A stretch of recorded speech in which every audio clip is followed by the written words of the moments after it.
Hello, what's up? I'm Brian here doing another video for you guys, and this time in this video we're going to talk about a whole bunch of different stuff, so stay tuned for that. Anyways, the first thing we've got is there's a convention going on in Japan, I believe it's Japan, and they showed off a couple of new products or some things that they're working on, one of which is a missing link version of the Generation 1 Sunstreaker. So it's not just Bumblebee, Cliffjumper, and Optimus Prime, they're also doing some of the other characters. And I thought it was kind of weird that Sunstreaker was one of the first ones to get picked up. I mean, I would have preferred maybe, I don't know, does Sideswipe need one? Maybe Hound? I don't know, but yeah, apparently they're going to do a Sunstreaker. I wonder if they're going to follow up with the Sideswipe down the road. But yeah, that seems to be the case because we got this gray prototype that seems to be more articulated than the original G1 Sunstreaker. So that seems to be the plan. I'm curious to see if it will do any of the repaints. I think there's Spinout and Cordon. I know we got the Selects pack. That's how I remember the names. But I guess we'll just have to wait and see.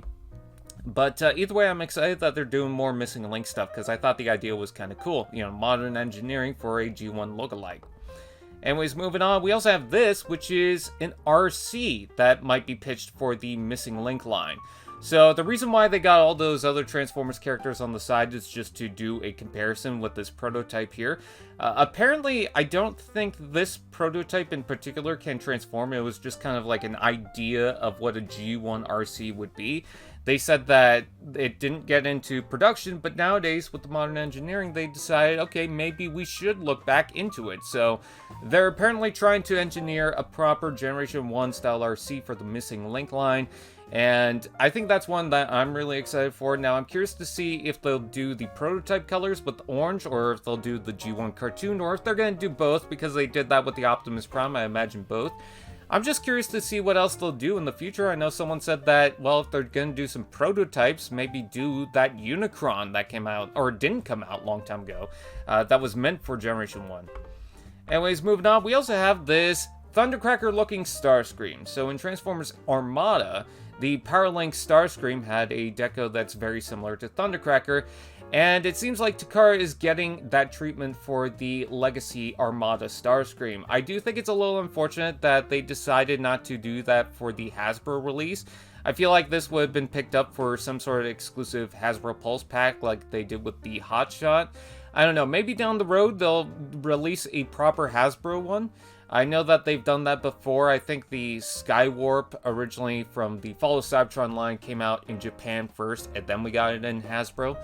So we'll just have to wait and see. Apparently this will come with blast effects, and we actually did get a good look at the figure in hand. I do like the blue, the metallic sheen on the sword. And yeah, the blast effects look nice. I like the kind of faded pink on the face. It looks proper. I just really want to get this thing. And another thing I wanted to bring up is that a Generations Vortex has been listed for next year. So take this with a grain of salt. Some things are subject to change, but considering that we have Swindle already listed, it's safe to say that we're going to get the Combaticon. So if I were to guess, we're going to get the Superlink set this year, or not this year, next year. And that's going to be the 2025 Commander class toy for Generations. I think for 2026, we're going to get Onslaught as well as the rest of Bruticus. Now, there was a rumor saying that Swindle was not meant to combine, which led a lot of people to think that Swindle is actually going to be the Transformers animated version. And that's not the case because they were just talking about combining with Superion specifically. They're not doing a Scramble City or Combiner Wars thing. These are going to be combiners that are just in itself. Kind of like what Menasor did with itself in the Legacy line, and how you can't necessarily combine that with some of the Combiner Wars stuff. I know you got the knees that have the same joints, but the arms you can't really swap out, and the intention is just to engineer a toy that's just by itself, that's perfectly made for itself, rather than trying to adhere to a whole different line and a whole different gimmick, you know. And I think that's great. You know, I think that's perfect. So I'm curious to see what they'll do for the Onslaught and the Silverbolt down the road. But yeah, with that out of the way, that's just a whole bunch of news that came out. I know we've got more coming up because Hasbro Pulse is going to do this whole live stream. I think by the 14th and the 17th, we're going to see some stuff. So yeah. with that out of the way, I thank you guys for watching. Please like, comment, share, subscribe, and all those fun doodads. And I'm sorry I messed up a whole bunch of times in this video. And I will see you guys next time. AllSpark TV. Now that's just prime.